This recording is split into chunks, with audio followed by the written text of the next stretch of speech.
Hi there, this is Lori Weber from Joyful Heart Studio. The other day in a Facebook group, there was some discussion about applying tissue transfers to surfaces and various methods used and products used. So I just thought I would do a quick demo to show how I apply the tissue transfers to my projects. I'm starting out by just stippling a base coat on this canvas. I wanted to be able to compare the tissue on both light and dark backgrounds. So I stippled this little canvas going from blue to white to create kind of a little ombre effect so that the tissue would have both light and dark blue behind it. And I'm going to speed up portions of this video clip so that you don't have to sit through the whole thing. This is the stippled background.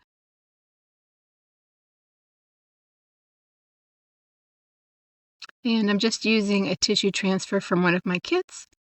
And the first thing that we're going to do is remove the lettering from the tissue transfer itself. And I've got a round brush and I've just dipped it in some clean water. And I'm just kind of painting a line all the way around the text as close as I can get without going into the text. And that enables you to remove the piece of the transfer very easily because the tissue paper tears so nicely right in that watermark. So just gently pulling to separate the lettering from the rest of the tissue paper. And then once that's out, you can go in with your round brush again, or even a liner brush, and just get as close as you can and remove excess tissue. So my thinking is the least amount of bare tissue that there is on your canvas, then the less there is to see. So I just work my way around and I pull off all the extra little bits that I can. And that way there's even less to try to mask. It's very important to pull the tissue paper apart like this rather than cutting around it. If you cut the tissue, you're going to have just a hard edge, and no matter what process you use to apply it, it's going to be very difficult to mask that edge. Your eye is going to be drawn to those straight hard edges on the canvas. When you pull the tissue apart like this, you end up with little fuzzy edges of the paper fiber, and that makes it perfect because your eye doesn't easily follow that. And also it helps the edges to sink right down into your canvas. So rather than put this on in one piece as it was made for the project originally, I'm just going to separate some of these lines and apply it in 3 different sections, and that way we have tissue on a dark area, a medium colored area, and a light colored area. So this second line is quite thin, so I'm just switching to my liner brush so that I can sneak right through there. And again, just painting a single water line so that I can tear that.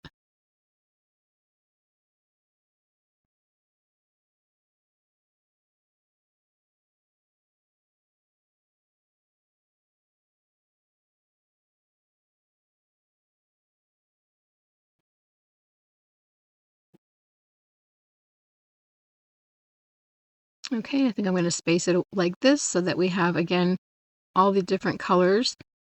I'm using Liquitex Fluid Matte Medium for this, and that's the most important thing, in my opinion, the fluid matte medium, because we want the tissue to be fully saturated. And so if you use a gel medium, it's going to sit on the back of the tissue without really absorbing into the tissue. I'm just going to slide these other pieces out of the way. And then I'm going to apply a very generous amount of matte medium onto the surface. I want the area that's covered with medium to be a little bit larger than the tissue itself so that I don't have to worry about having any bare canvas beneath. And you can see I'm using a lot of matte medium here. Again, we want that tissue paper to be fully saturated. So just position it where you want it, and then starting in the middle, you can just start to brush from the center out towards your edges to adhere it down, and that's going to kind of push out the excess medium And with that, it'll push out air, it'll push out wrinkles.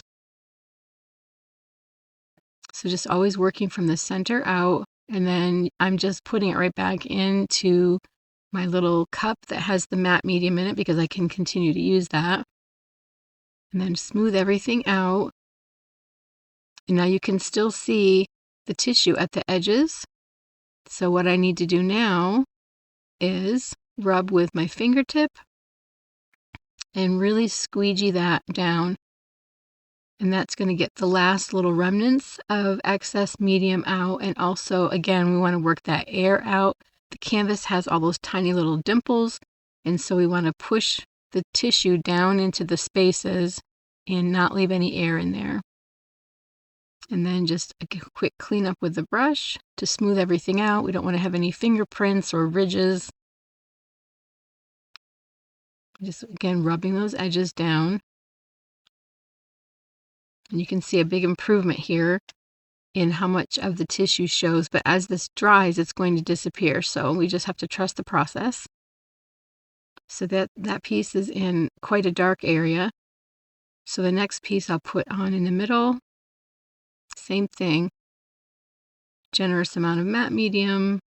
And then we're going to apply it the same way. And I'll just speed this up for the next, well, we put the next two sections on because it's going to be the same thing. We're going to set it into the matte medium. We're going to brush it into place, remove the excess medium with a brush, and then squeegee it down with our fingertips.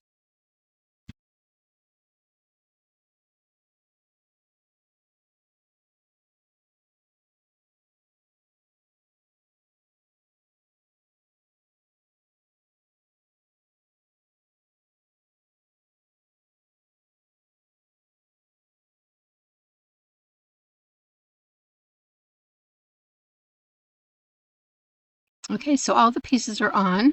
You can see that it's quite transparent, but if I tilt this into the light a little bit, you can still see the edges, just a tiny bit.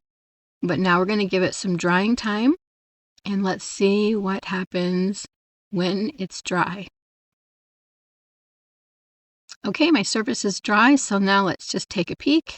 I'm going to tilt it again, and you can see just how transparent this turns out.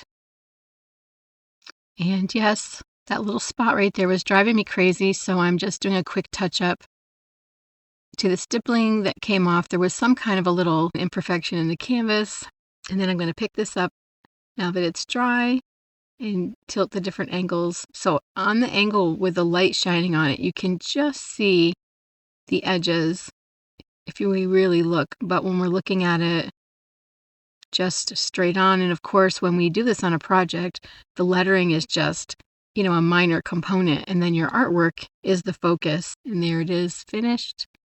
I hope this helps.